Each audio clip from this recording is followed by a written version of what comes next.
Hello, welcome back to Thrive Yoga Fit Transformational Coaching. This is Erin. So I am fresh off of a 5-day retreat that I held in Bradenton, Florida. I don't do too many local retreats that are lengthened out, minus like a day or two for my silent retreats. And those ones aren't necessarily overnight. But this one, it was pretty awesome. I had Ken Lloyd, who is an amazing healer.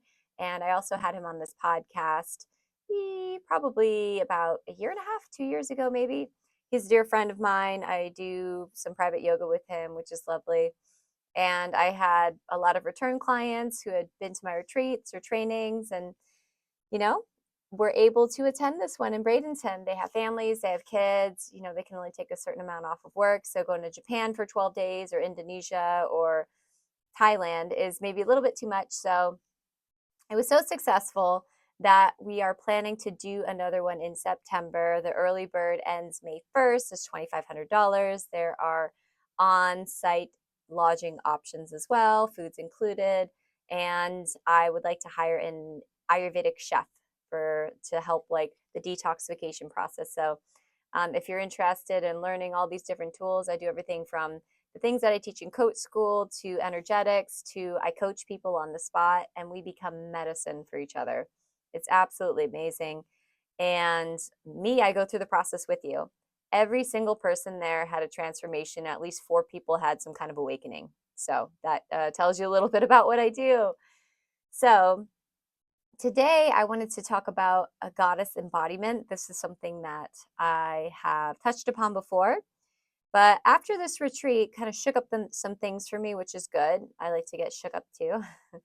But I was looking at these different images that I have in my bedroom after the retreat. And the retreat ended on Tuesday. Today's Thursday. So yesterday I was totally wiped. I'm presenting, people are pulling energy from me. They need to have their breakthroughs. And I kind of like give that. So then I need a day of rest. Like I need to not be expected to do anything. I looked at my schedule. I was like, why did I schedule this? So I canceled at least 2 of my appointments. I had 3, only one I showed up for. And I'm not the type to do that, but man, it's it's been a little while since I've done an in-person retreat like that. And then also having the assistance of Ken Lloyd, I think we just complemented each other's energy and everybody had like amazing miracle level breakthroughs. So it's pretty intense. So, anyways, yesterday I was in my bedroom and I have pictures of the different Hindu goddesses. So, like Durga, Kali, Saraswati, Lakshmi. They're all around my bedroom. And I was standing in front of this picture I have of the Buddha. And the Buddha, I was looking in his eyes, and his eyes are like barely open and they're kind of like crossed. A lot of times you'll see these images. You see it in Japanese art as well. Like the samurais have this cross-eyed look. And a lot of times you'll see people in meditation because maybe they're looking at their third eye or their drishti, and they're bringing the right and left hemispheres of the brain online together. And, they're kind of drawing inward deeply. So I had that picture of the Buddha, and I was just kind of resonating with it. Like when I was at the retreat, one of the things that was brought up for me was that I don't call enough on spirits and guides and angels and things like that. One, because I've met a lot of crazy people that talk like that and they want to be crazy and they're unstable mentally. And I think it is a thing in the spiritual communities. I'm just going to say this, that people who have mental illness can be kind of welcomed in without any sort of discernment and can cause a lot of disruption. And I think that, if we look at mental health and unwellness, you know, sometimes people need to take a deep dive. They need to face themselves. They might have a chemical imbalance. I do believe in the body's ability to heal. But, sometimes these people have PTSD and severe trauma. And I'm not saying this path can't heal them. Sure, it can. But they are, some of their traumas are celebrated in a way to where it's almost like spiritual bypassing, if that makes sense.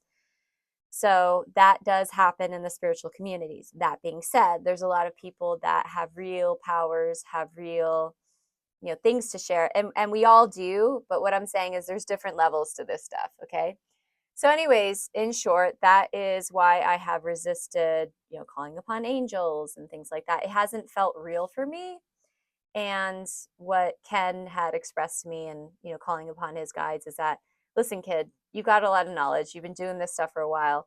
It's time to tap into that. It's going to make your life a lot easier. I do believe in manifestation. I do believe in universal energies, the quantum, right?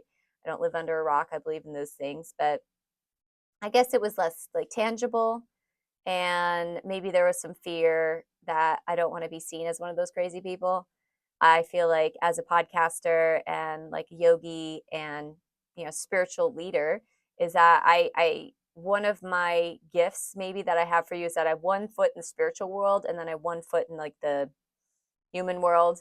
Like I eat nachos once in a while, and I curse and like I skateboard and I do things like that. I don't skateboard, I roller skate. And I feel like maybe I'm relatable. And sometimes people like that can, I find, be a little unrelatable because, how do I put this? There's been times where people have sort of pushed their truth on me and I would get uncomfortable. And maybe I didn't have boundaries and a voice, and now I do. And now I say, okay, listen, if you're going to talk about aliens, like, that's fine, but I might not, don't expect me to buy into all of your story. And again, I'm not saying that these things don't exist, especially after this last 5 days, spending the time with Ken Lloyd and watching all the miracles happen between the two of us. I'm definitely a believer. That being said, sometimes people make shit up. And so, anyways, I have been calling upon the power of, higher power. And so anyways, back to the picture of the Buddha. So I'm looking at the Buddha and, he's got the little smile, kind of like he knows something, that maybe you want to know. And he's like, it's like a gentle, almost like not mischievous, but like just like why don't you come a little closer? Maybe I'll teach you my ways type of thing. And so I love images of the Buddha. And then there was two other pictures on there. One, Durga Mahadevi.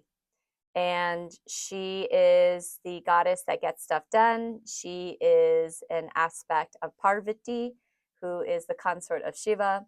And Durga is known for defeating the demon that was wreaking havoc on the world, and nobody else could handle her. And Kali came and started like licking up the bits of blood that the demon was leaking, because every time the blood touched the ground, a new demon would appear. And so Kali was like lapping it up, and then Durga came and with glee, just so with ease, like a hot knife through butter, just started taking apart this demon and wound up saving the world. So she has all the different weapons of all the different gods like Vishnu and Shiva and Brahma, and then some. And she takes care of business. So I did embodiment work with Durga, not last year, the year before. And I was tired, like holding up 10 arms, tiring. And so I was a little surprised that she came to me, but I looked in her eyes and I just breathed and I asked her, like, are you the light? Are you the light? Are you the light? And there was something that happened, like something that was channeled. And the last picture, my karate sensei, Grandmaster James T. Martin Sr., who is, now deceased. He'll always be my teacher. He was my OG sensei that taught me the value of hard work and how to push myself and to push through, and twisting and sweating and bending my body and kicking, and does something to you, especially 8 years of training essentially 5 days a week, 3 hours a night. And I was pretty diligent for a long, long time. And I asked, are you of the light? Are you of the light? Are you of the light? And I was looking at his eyes in the picture. And the picture is me as a teenager. And I have, what is his name? Mikey from Monsters, Inc. I had like a hat that had horns on it and like a shirt with skull and crossbones. So you could tell that I was a little Hellraiser. But he just loved me. And he threw his arm around me. And then we snapped a photo and he was like smiling. And, his smile is kind of like gritting, like, don't you mess with me type of smile, but I still love you. And I looked in his eyes and so much joy came through. And so, I decided, all right, well, you know what? Let me try this out. Like, I do work hard, I show up, and if there's something that can help me to show up more for the people that I love and cherish, and some people who I love and cherish who I have not met yet that are meant to learn from me, or help to be illuminated and activate their own inner healer or guru, then whatever, I'll try it out. So I'm doing these embodiment practices. Now, what does that mean? Because people might hear this and they're like, what does that mean? So embodiment practices, when you take the characteristic of a certain deity or person, you can even liken it to avatar work, where you have a superhero or some sort of image, even a concept that you pull into deeply and you embody the characteristics. So, for example, my karate sensei, he would show up no matter what. Like, the dude flatlined, meaning he died, and then 3 days later he enrolled in a karate tournament, dropped down in age divisions to the 20-year-olds and beat the shit out of them and won the entire tournament. And I think that he did that so he can walk into the dojo and, when he would call, like, I'd be like, I'm sick once in a while.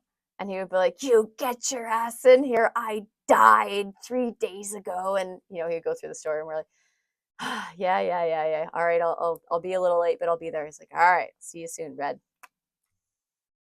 He may have done it out of spite. I'm not entirely sure, but anyways, embodying his characteristics, and you can tell how much love I have for him. Embodying his characteristics is like the hard worker, like that kind of tough love. Like, he was so revered. Like, everyone in the dojo loved him. And how do we know? Because we let him kick our asses. Like, I remember wringing out my gi, and it was like I could fill up an entire couple of Gatorade bottles. Like, to be pushed to that extent, you need someone who loves you to push you, at least in a healthy way. And he definitely loved us. He loved us so much. He loved us so much that he could be kind of mean to us and push us past our potential, because he showed us that we were limitless. And when I was at the retreat, I told the story, which I have written about my first book, Thriving After Addiction. So if you're listening to this podcast, you're like, oh, she has a book. I have two, Thriving After Addiction and Journey Through the Dark to Find Light. You can find them on Amazon. I tell the story about how my sensei, uh, it's a long story, I won't tell it here, but essentially I run out of the dojo. He puts me in a headlock, drags me back, and there's a lot of dialogue that happens in between. So anyways, that is one person I'm embodying. And then Durga. So Durga, right, the 10 arms, she gets things done. She gets things done. She shows up. She's fierce, but she's also super compassionate. And she has this courage to her, this bravery and this beauty. And she's unashamed of her beauty. And that is something that I need to do, because I consider myself a beautiful person inside and out. I think there's a lot of beautiful people in the world, and I feel lucky to be one of them. Though I think that the biggest thing that makes somebody beautiful is kind of how they interact with the world. You could see someone that's like on a magazine cover, drop dead gorgeous, and then they snarl at people in public, or they'll treat people less than them, and that's the most unattractive thing. So I try to be fair, try to be equal. And, there is a power, like, you can use beauty for good to reach people, to connect with them.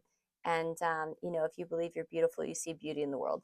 So embodying her lessons, the Buddha he is all about compassion, sitting with your stuff, right? Quieting the mind and finding the power within. It is the journey of the self, through the self, to the self, that the Buddha teaches us. And that compassion exudes beyond him, beyond the idea and concept of Buddha, into compassion and love for humanity. So I think that's a pretty powerful team that I've been pulling in. My mom's always there, right? Probably giving sass to my sensei. So I'm playing around with these new things, and I wanted to share that. So this is something you're curious about. You're like, yeah, that at the very least you've entertained me, and maybe I can play pretend. right? If you choose to believe it and it makes you feel better, why not? You're not hurting anyone, right? You're going to show up more, and if you're getting ready to go somewhere and you're like, I don't have the strength, and you embody the strength of a deity or a concept or idea or someone even and look up to. If it gets you out of the house, get your pants on, get your shoes on, get you working out to feel like a better you, do it, right? So different techniques, different things. So this is what inspired me today to record. So it is something that I'm practicing. So I always try to keep y'all in the loop. So a couple of updates in my life. February 1st is the deadline for our Thailand early bird. We do have a couple of spaces left. If you're interested in that, reach out to me, Erin at erincoach.com. You can go to thriveyogafit.com. You look underneath the retreats. We have our Thailand retreat listed. If you have any other questions, I will speak with you directly. That's the kind of attention and care I like to give to my retreats. We have yoga teacher training coming up at the end of February. So we have a couple spots left for that. If you're interested, again, reach out to me. It is a long journey from February to August. It is co-led by my other lead teacher. Her name is Angela Simone. So it's like 50 to 45% Erin, and then 50 to 55% Angela Simone. Pretty even overall. I teach the philosophies, I teach the anatomy, I like to weave everything together, and I do teach a bit of asana. The last thing is the Activate Your Inner Healer was such a successful retreat that I have people asking me when I'm going to do it again. And so I've set some tentative dates.